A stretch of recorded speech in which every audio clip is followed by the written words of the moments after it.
Hello and नमस्कार everyone, आप सबका फिर से स्वागत है आपके अपने channel chef of limitless education में।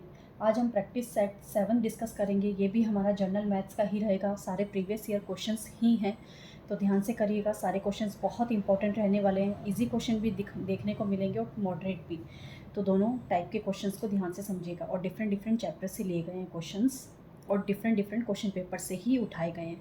तो स्टार्ट करते हैं आज की क्लास। आज के हमारे फर्स्ट क्वेश्चन से। Now today's first question is shopkeeper marks an item 60% above cost price and offers two successive discount of 20% and 25%. What is the overall profit और लॉस परसेंटेज? ये वाला क्वेश्चन हमारे पास प्रॉफिट लॉस का है, जिसमें mark price का trick हमें दे रखा है यहाँ पे। तो किस टाइप से क्वेश्चन होगा देखते हैं। देखो, फर्स्ट क्वेश्चन मैं आपको बिल्कुल जनरल मेथड से ही बता रही हूँ कि किस तरीके से आप ये क्वेश्चन करिएगा। तो हम क्या करते हैं, यहाँ पे लेट कर लेते हैं। कॉस्ट प्राइस कितना लेट कर लिया हमने? 100 रुपीज़। अब क्या कह रहा है उसमें? 60% का मार्कअप हो रहा है। दैट मीन्स मार्क प्राइस कितना हो जाएगा? 160 हो जाएगा। अब हमें सेलिंग प्राइस फाइंड आउट करना है, बिकॉज हमें प्रॉफिट और लॉस परसेंटेज बताना है। कॉस्ट प्राइस है तो सेलिंग प्राइस निकालना पड़ेगा। सेलिंग प्राइस कैसे निकलेगा? मार्क प्राइस इनटू जो भी आपको यहाँ पे डिस्काउंट परसेंटेज दे रखे हैं। डिस्काउंट कितने का? 20% का, तो यानी कितना यहाँ पे अप्लाई होगा? 80% वैल्यू अप्लाई हो रही है। इनटू अब उसके बाद अगेन दे रहा है 25%, दैट मीन्स 75% की वैल्यू यहाँ पे एप्लीकेबल होगी। तो अब क्या करेंगे? परसेंटेज को रिमूव करके यहाँ पे 100/100/100 लगा देंगे। कट कर लेते हैं। 25 × 3 and here 4 cancel out. 4 × 1 and 2 और कुछ कट हो रहा है, येस। 0 से 0 कैंसल आउट। अब आपके पास यहाँ पे बचा 16 × 6, दैट विल बी 96 रुपीज़। अब कॉस्ट प्राइस 100 रुपीज़ है, सेलिंग प्राइस 96 रुपीज़ है। साफ साफ दिखाई दे रहा है कि 4 रुपीज़ का हमें लॉस हो रहा है, तो 4% का हमारे पास क्या हो गया? Loss percentage. तो यही हमारे पास क्या हो जाएगा? आंसर। होप आप सबको फर्स्ट क्वेश्चन क्लियर हो गया होगा। Now come to the next second question. Second question हमारे पास नंबर सिस्टम का है, एलसीएम बेस्ड क्वेश्चन है, डिजिट बेस्ड क्वेश्चन है। तो देखते हैं क्वेश्चन क्या है। Question is what is the smallest 5 digit number which is exactly divisible by 12, 15, 18 and 27। इस टाइप के क्वेश्चन को आपको ज़रूरी नहीं है यहाँ पे आप एलसीएम फाइंड आउट कीजिए, 5 डिजिट नंबर निकालिए, उसके डिवाइड करवाइए, या फिर आप उसका मल्टीपल चेक कीजिए। नहीं, आप इस क्वेश्चन को ऑप्शन के थ्रू भी कर सकते हैं। देखिए कैसे। आपको यहाँ पे जो नंबर दे रखे हैं दैट इज़ 12, 15, 18 एंड 27। ओके, और जो ऑप्शंस दे रखे हैं, ऑप्शंस क्या दे रखे हैं आपको? 10062। Next one is 10260। बहुत ध्यान से समझिएगा, अगर समझ आ गया तो आप इस क्वेश्चन को ऑप्शन के थ्रू कुछ ही सेकंड्स में सॉल्व कर लेंगे। 11800। देखो, जब आप इनके एक तरीके से फैक्टर्स बनाएंगे, जब एलसीएम फाइंड आउट करते हैं ट्रिक मेथड के साथ, तो कैसे करते हैं? यहाँ पे 27 दे रखा है, तो मैं ऐसे लिख सकती हूँ 9 × 3। यहाँ भी एक 9 आ रहा है, 9 × 2। यहाँ आपके पास 3 और 5 आ रहा है, और यहाँ आपके पास क्या आ रहा है? 3 एंड 4। अब आपको दिखाई दे रहा है 3, 9 दिखाई दे रहा है, तो आप क्या करेंगे? 3, 3, 9, 9 आपको दिखाई दे रहा है, तो आप बिगर मल्टीपल चेक करेंगे 9। अब आपको चेक करना है कि इनमें से कौन सा नंबर है जो 9 से क्या हो जाता है? डिवाइड हो जाता है, डिविजिबिलिटी रूल को फॉलो कर रहा है। तो ये तो बहुत ईजी है 9 के लिए निकालना।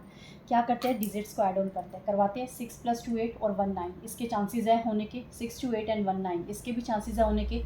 5 + 3 8 9 10 11, ये तो कैंसिल आउट हो गया। अगर ये नहीं हो रहा है 9 से, तो इन चारों में से किसी से भी नहीं होगा, मतलब कि एलसीएम से। ठीक है, 11 8 00 8 9 10, ये भी नहीं हो रहा है। अब ये दोनों ऑप्शन बचे। अब आपने अगर इन्हें चेक कर लिया 9 से, दैट मीन्स ये 3 से भी क्या हो जाएंगे? डिविजिबल हो जाएंगे। अब आपको क्या चेक करना है? 4 का, 5 का और 2 का। 2 और 4 दे रखा है आपको, ये क्या होते हैं? इसके मल्टीपल होते हैं। तो 2 का चेक ना करके आप 4 का भी चेक कर सकते हैं, और एक हमें 5 का चेक करना है। तो किस किस का चेक करना है? 4 एंड 5 का। अब 5 के लिए क्या होना चाहिए हमारे पास? यूनिट डिजिट हमारे पास 0 या 5 होनी चाहिए। तो आप देख सकते हैं यहाँ पे यूनिट डिजिट 2 दे रखा है, तो ये भी कैंसिल आउट हो गया। तो एक ही ऑप्शन आपके पास बचा, दैट इज़ 10260। तो यही आपका क्या हो जाएगा? आंसर।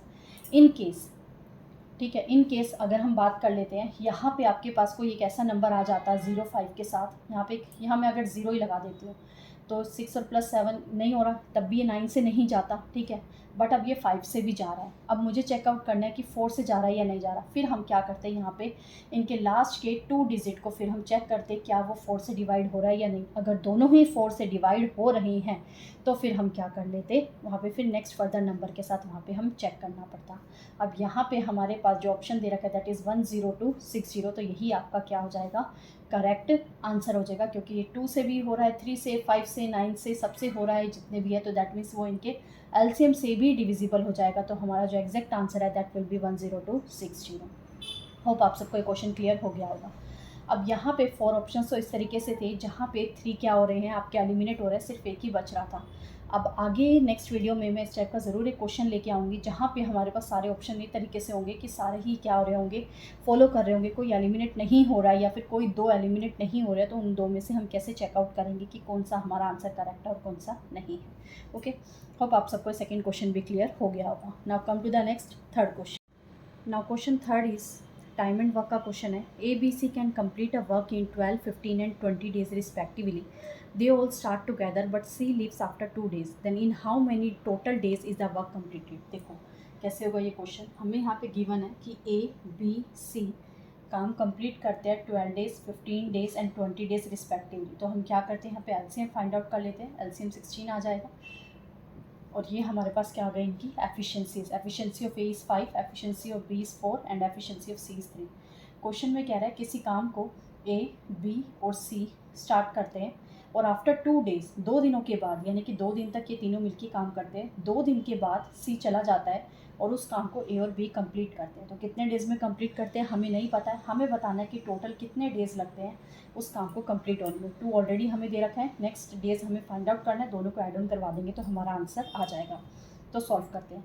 अब हमें पता है कि फर्स्ट 2 days तीनों काम करें तो तीनों की एफिशिएंसीज यूज़ होगी यहाँ पे ए प्लस बी प्लस सी। तो टोटल एफिशिएंसी कितनी आ गई, 4 + 3 7, 7 + 5 12 एफिशिएंसीज के साथ 2 days अगर काम को होगा दैट मीन्स 24 वर्क हमारे पास क्या हो चुका है, कंप्लीट हो चुका है, डन हो चुका है। तो जो रिमेनिंग वर्क है वो कितना बचेगा, ये टोटल वर्क होता है हमारा जो एलसीएम होता है 60 24 माइनस करवाएंगे तो हमारे पास रिमेनिंग वर्क कितना बच गया, 36। अब ये 36 वर्क को कौन कंप्लीट करेंगे, ए और बी। तो एफिशिएंसी भी ए और बी की यूज़ होगी, दैट इज़ 9। जब रिमेनिंग वर्क को आप एफिशिएंसी के साथ डिवाइड करवाते हैं, किसी भी वर्क को एफिशिएंसी के साथ डिवाइड करवाते हैं तो हमारे पास क्या आता है, डेज आता है। तो अब कितने डेज आ गए, 4 days आ गए। 2 days ऑलरेडी थे, 4 days अब आ गए, दैट मीन्स 6 days लगते हैं उस वर्क को कंप्लीट करने में। तो हमारा जो आंसर है वो क्या आ जाएगा, 6 days। ओके, होप आप सबको थर्ड क्वेश्चन भी क्लियर हो गया होगा। Now come to the next fourth question. Question is the price of sugar increased by 25%. By what percent should a person reduce his consumption so that his expenditure remains same? देखो कह रहा है price बढ़ रहा है 25%, तो हमें बताना है कि कंजप्शन कितना रिड्यूस होगा अगर प्राइस 25% बढ़ रहा है, कि एक्सपेंडिचर दोनों का क्या रखना है, सेम रखना है। जब भी आपके पास ऐसे प्राइस, कंजप्शन और एक्सपेंडिचर वाला कोई बात होती है, रिलेशन आता है, तो हम एक फॉर्मूला यूज़ करते हैं, that is price into consumption is equal to expenditure. अब हमें नहीं पता स्टार्टिंग में कितना है, तो हमने क्या लेट कर लिया, 100 लेट कर लिया। 100 लेने का रीज़न क्या है, एक तो आपको दिखाई दे रहा है कि मल्टीप्लाई करना कितना ईजी हो गया। सेकेंड थिंग, जो भी चेंज आएगा वो पर 100 आएगा, तो डायरेक्टली हम उसका परसेंटेज वहाँ पे लिख लेंगे। समझ आ जाएगी आपको भी ये बात जैसे जैसे आगे बढ़ेंगे इस क्वेश्चन में। तो आपने स्टार्टिंग में मान लिया कि प्राइस 100 है, कंजप्शन 100 है, तो एक्सपेंडिचर कितना हो गया, 10,000 हो गया। बट हमें यहाँ पे कंडीशन कह रहा था कि प्राइस 25% इंक्रीज़ हो गया। जब 25% इंक्रीज़ होगा तो कितना हो जाएगा, 125% हो जाएगा। अब कह रहा है कंजप्शन कितना रिड्यूस हो रहा है, हमें नहीं पता कंजप्शन कितना रिड्यूस हो रहा है, बट एक्सपेंडिचर कह रहा है सेम रखो। तो एक्सपेंडिचर कितना है, 10,000 है। अब इन दोनों को मल्टीप्लाई करके ये आया था, तो दैट मीन्स इसको जब डिवाइड करवाएंगे तभी हमारे पास यहाँ का आएगा नंबर। तो इनको डिवाइड कराइए, 125 को करवाते हैं, 125 को 25 से कराएंगे, इधर 5 आ गया, इधर 4 आ गया, 400, दैट विल बी 80। तो यहाँ पे आपके पास आ चुका है 80। दैट मीन्स जो कंजप्शन है वो पहले 100 था, अब 80 हो रहा है। कितना रिड्यूस हो रहा है, 20। अब 20 बाय जब आप 100 करेंगे, बाय 100 है ना, विद रिस्पेक्टिव 100 हो रहा है, परसेंटेज निकालने के लिए फिर 100 करेंगे, कैंसिल आउट हो जाएगा, तो क्या आ जाएगा, 20%। आपको ये चीज़ करने की ज़रूरत नहीं है, जब दिखाई दे यहाँ पे 100 के साथ कैलकुलेट करना है तो डायरेक्ट आंसर अपना देखिए कितना चेंज आ रहा है, 20। तो 20% आपके पास क्या हो जाएगा आंसर। और याद रखिए ये क्या हो रहा है, 20% रिड्यूस हो रहा है, इंक्रीज़ नहीं हो रहा है। और क्वेश्चन में भी यही पूछा गया था, रिड्यूस हिज कंजप्शन, तो आंसर क्या आ जाएगा, 20%। Now come to the next fifth question. Question is the difference between the compound interest and the simple interest on rupees 10,000 for 2 years is 25. Find the rate. अब देखो जब भी आपके पास difference आ जाए compound interest and simple interest का, 2 years वाली बात करें, तब हम एक फॉर्मूला यूज़ करते हैं, that is CI minus SI is equal to P into R by 100 whole square. अब यहाँ पे डिफरेंस हमें डायरेक्ट दे रखा है, दैट इज़ 25। यहाँ पे प्रिंसिपल हमें दे रखा है 10,000 इंटू आर हमें नहीं दे रखा, फाइंड आउट करना है बाय 100 स्क्वायर। जब यहाँ स्क्वायर करेंगे तो आर का स्क्वायर अलग हो जाएगा, 100 का स्क्वायर अलग हो जाएगा, 100 मीन्स 4 जीरोस, ये 4 जीरो से 4 जीरो कैंसिल आउट हो जाएगी, इधर बचा 25 is equal to R square. तो आप बोल सकते हैं आर आपके पास कितना आ गया 5%। तो हमारे पास जो रेट ऑफ इंटरेस्ट आ रहा है दैट इज़ 5%, और वही हमारा क्या करेक्ट आंसर। ये फॉर्मूला ज़रूर याद रखिएगा for the 2 years and when the compound interest and simple interest difference is given, ci minus si is equal to p into r by 100 whole square. Now come to the next, sixth question. Question is the average weight of 30 students is 60 kg. Later 5 students with an average of 70 kg joined. What is the new average? Easy question है। Six question हमें क्या कह रहा है, पहले समझा रही हूँ। पहले एवरेज वेट ऑफ 30 स्टूडेंट्स कितना था हमारे पास, 60 था, तो यानी सम ऑफ 30 कितना हो जाएगा, 1800 हो जाएगा। फिर कह रहा है एक न्यू ग्रुप आ रहा है और उसमें क्या कर रहा है 5 students with an average of 70 kg join.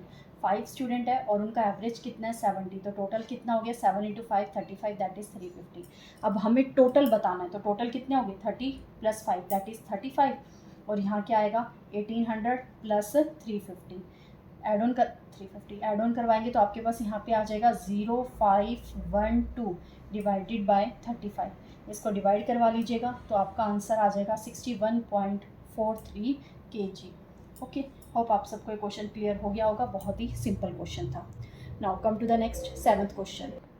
Question is the incomes of A and B are in the ratio 5:4 and their expenses are in the ratio 3:2. If A saves rupees 1600 and B saves rupees 1200 then what is A's income? देखो इस type के question को आप कैसे solve करेंगे। यहाँ पे हमें A और B की बात कर रहा है, उनकी इनकम बोल रहा है, इनकम बोल रहा है उसका रेशियो है 5:4 एंड देन एक्सपेंसेस बोल रहा है यानी कि जो खर्च कर रहा है दैट इज़ 3:2। तो जब आप इनकम में से एक्सपेंसेस सब्ट्रैक्ट करवाएंगे तो आपके पास क्या आ जाएगा सेविंग, तो सेविंग आ गई आपके पास 2:2, बट रिस्पेक्टिव उनकी सेविंग्स कह रहा है ए की बोल रहा है 1600 और बी की सेविंग बोल रहा है आपको 1200। तो यानी 1 यूनिट की जो वैल्यूज़ आ जाएगी आपके पास यहाँ पे 2 इंटू 800 आ जाएगा, और यहाँ पे आपके पास 2 इंटू 600 आ जाएगा। अब हमें क्या फाइंड आउट करना था, उनकी इनकम, तो इनकम फाइंड आउट कर लेते हैं। यहाँ पे 800 से मल्टीप्लाई करवाएंगे और यहाँ पे 600 से मल्टीप्लाई, तो 8 5 40, तो ये आ गया 4000। एक किसकी इनकम है ए की, 6 इंटू 4 24, 2400 किसकी इनकम है बी की। तो हमसे सिर्फ ए की इनकम पूछी गई थी तो आंसर आ जाएगा 4000। ओके, अब याद रखिए अगर आपको एक्सपेंसेस बोला जाए यहाँ पे फाइंड आउट करने के लिए, तब आप यहाँ पे 1 यूनिट की वैल्यू को मल्टीप्लाई नहीं करवाएंगे, आप क्या करेंगे पहले इनकम फाइंड आउट करेंगे, देन आपके पास यहाँ पे सेविंग गिवन है, इनकम में से सेविंग माइनस करवाएंगे तब जाके आपका एक्सपेंसेस आएगा। यहाँ पे भी इनकम पहले फाइंड आउट करेंगे फिर उसमें से सेविंग माइनस करवाएंगे तब आपके पास एक्सपेंसेस आएगा। एक्सपेंसेस के 1 यूनिट के साथ मल्टीप्लाई मत करवाइएगा, ठीक है। ये आपके पास बेस रेशियोज होते हैं, हमेशा हायर रेशियोज के साथ ही कंपेरिजन करके आंसर फाइंड आउट करा जाता है। Now come to the next 8th question. Question 8 algebra का है, that is a plus 1/a is equal to 3, then find the value of a square plus 1/a square. देखो इस question को आप just एक ट्रिक के साथ कर सकते हो। आप एक आइडेंटिटी को जानते होंगे, अलजेब्रिक आइडेंटिटी, वही यहाँ पे अप्लाई हो रही है। आपको a बाय 1/a की वैल्यू दे रखी है दैट इज़ 3, और हमें फाइंड आउट करना है a square by 1/a square. आपको जस्ट क्या करना है, जो दे रखा है उसका स्क्वायर करके -2 करना है, तो आपके पास आंसर आ जाएगा 7। बट ये आया कैसे वो चीज़ समझिए। आप क्या कीजिए, यहाँ पे स्क्वेयरिंग बोथ साइड कर लीजिए, ठीक है। तो यहाँ पे क्या बना आपके पास, that is a square plus b square plus 2ab is equal to 9। ये कैंसिल आउट हो गया। अब यहाँ पे ये रिमेनिंग रह गया a square plus 1/a square, ये 2 राइट हैंड साइड चला जाएगा, तो 9 माइनस 2, अब ये 9 था क्या, that is 3 square which is equal to 7, और यही 7 आया था। तो इसीलिए याद रखिएगा जब भी आपको a प्लस 1/a की वैल्यू दे रखी हो और फाइंड आउट करनी हो a square by 1/a square, तो आप क्या करेंगे स्क्वेयरिंग करके जो भी a बाय 1/a की वैल्यू दे रखी है उसका स्क्वेयरिंग करके 2 से सब्ट्रैक्ट करवा दीजिएगा, तो आपका डायरेक्ट आंसर आ जाएगा that is 7। Okay, now come to the next 9th question. Question is two numbers have HCF 15 and LCM 300. If one number is 75, find the other. बिल्कुल ही बेसिक LCM HCF का formula लगेगा, that is LCM into HCF is equal to product of numbers, product of two numbers, first and second number. LCM is given 300, HCF is given 15, one number is given 75 but the another number is not given. We have to find the second number. तो क्या करेंगे, इसे calculate करवा लेंगे. 15/75, 15 into 1 and here 5, तो 5 आ जाएगा, 5 into 1 and here 60. That means second number जो हमारे पास आ चुका है दैट इज़ 60 और यही हमारा क्या है, करेक्ट आंसर. बस ये फॉर्मूला याद रखिएगा. इस टाइप के सारे क्वेश्चंस कुछ ही सेकेंड्स में सॉल्व हो जाएंगे. Now come to the next 10th question. 10th question हमारे पास बोट एंड स्ट्रीम से रिलेटेड है. ध्यान से समझिएगा इस क्वेश्चन को भी. Question is a boat takes the same time to go 30 kilometre downstream, 30 kilometre downstream as it takes to go 18 kilometre upstream. If the speed of the stream is 3 kilometre per hour then find the speed of the boat in still water. देखो down stream upstream वाली बात बहुत बारी आपको बता चुकी हूँ, यहाँ पे फिर बता रही हूँ. डाउन स्ट्रीम में हमेशा हम क्या लिखते हैं, एड ऑन करवाते हैं स्पीड्स को. किस किस की स्पीड को, बोट और करंट की. और अपस्ट्रीम में क्या करवाते हैं, उनकी स्पीड को सब्ट्रैक्ट करवाते हैं. तो ये अपस्ट्रीम स्पीड बन जाता है और ये डाउन स्ट्रीम स्पीड बन जाता है. अब यहाँ पे टाइम सेम दे रखा है तो टाइम दोनों का सेम है तो distance by speed, distance by speed लिख लेते हैं. अब फर्स्ट केस में जो आपको डिस्टेंस दे रखा है दैट इज़ 30 और यहाँ पे डाउन स्ट्रीम यूज़ कर लेती हूँ x/5. और अप स्ट्रीम के लिए जो आपको स्पीड डिस्टेंस दे रखा है दैट इज़ 18/x-y. ओके, अब यहाँ तक आप सबको चीज़ें क्लियर हो गई होगी. और कह रहा है speed of the stream is 3 kilometre. जो y होता है वो स्ट्रीम होता है, जो नेगेटिव वाला है वो स्ट्रीम होता है, फर्स्ट वाला बोट या मैन होता है. ठीक है. अब यहाँ पे जो y की वैल्यू है आपको क्या बोल रहा है, 3 बोल रहा है. ओके, तो हमने क्या करा, यहाँ पे x+3 और x-3 लिख लिया. हमें फाइंड आउट करना है speed of the boat in still water. That means हमें x फाइंड आउट करना है. या तो अब इसे क्रॉस मल्टीप्लाई करके फाइंड आउट कर लीजिए, उससे भी हो जाएगा. बट आप क्या कीजिए, इस क्वेश्चन को ऑप्शन के साथ कीजिए. ऑप्शंस क्या गिवन है, 12, 15, 18 एंड 21. फर्स्ट ऑप्शन 12 टेक कीजिए. 12 + 3 आपके पास क्या आएगा, 15. 15 को 30 से कट करेंगे तो आपके पास क्या आ गया, 2 यहाँ पे 12 है, 12 में से 3 गया 9, 9 को 18 को जब 9 से डिवाइड करेंगे 2. Left hand side is equal to right hand side आ गया. फर्स्ट ऑप्शन से ही आ गया तो आपका करेक्ट आंसर क्या हो जाएगा, 12. फर्स्ट से नहीं आ रहा तो सेकंड से चेकआउट करके देखिए, थर्ड से करके देखिए. अगर उससे भी ज़्यादा आप क्रॉस मल्टीप्लाई करके अपनी कैलकुलेशन को बहुत ही फास्टली सॉल्व करके अपना आंसर फाइंड आउट कर सकते हैं तो वो भी बहुत ही अच्छा होगा. ठीक है, तो आपका आंसर क्या आ जाएगा यहाँ पे 12. होप आप सबको ही 10 क्वेश्चंस क्लियर हो गए होंगे. अब कुछ क्वेश्चंस आपके होमवर्क के लिए, उन क्वेश्चंस को करके भी कमेंट सेक्शन में उनके आंसर ज़रूर बताइएगा. कोई डाउट हो तो पूछना मत भूलिएगा और कोई सजेशन रिकमेंडेशन हो वो भी कमेंट सेक्शन में ज़रूर बताइएगा. तो आज के प्रैक्टिस सेट में 10 क्वेश्चंस, सारे क्वेश्चंस ही प्रीवियस ईयर क्वेश्चंस थे, बहुत ही इंपॉर्टेंट क्वेश्चंस थे. होप आप सबको सारे क्वेश्चंस क्लियर हो गए होंगे, समझ आए होंगे और क्वेश्चंस भी अच्छे लगे होंगे. अगर समझ आया तो लाइक करना मत भूलिएगा और चैनल पे फर्स्ट टाइम आए तो चैनल को सब्सक्राइब करना बिल्कुल भी मत भूलिएगा. और इन होमवर्क के क्वेश्चंस के solutions please please please comment section में बताना मत भूलिएगा. मुझे भी तो पता लगे कि हाँ आप लोगों को क्वेश्चन समझ आए हैं या नहीं आए, आप लोगों ने क्वेश्चंस करे हैं या नहीं करे, ये होमवर्क के क्वेश्चंस आप सॉल्व कर रहे हैं कि नहीं कर रहे हैं. ठीक है, तो मिलते हैं नेक्स्ट वीडियो में कुछ और प्रैक्टिस सेट के साथ. अगर आप किसी और रीजनिंग का या मैथ्स का किसी और पर्टिकुलर पेपर का प्रैक्टिस सेट चाहते हैं तो वो भी बताना मत भूलिएगा. Thanks for watching.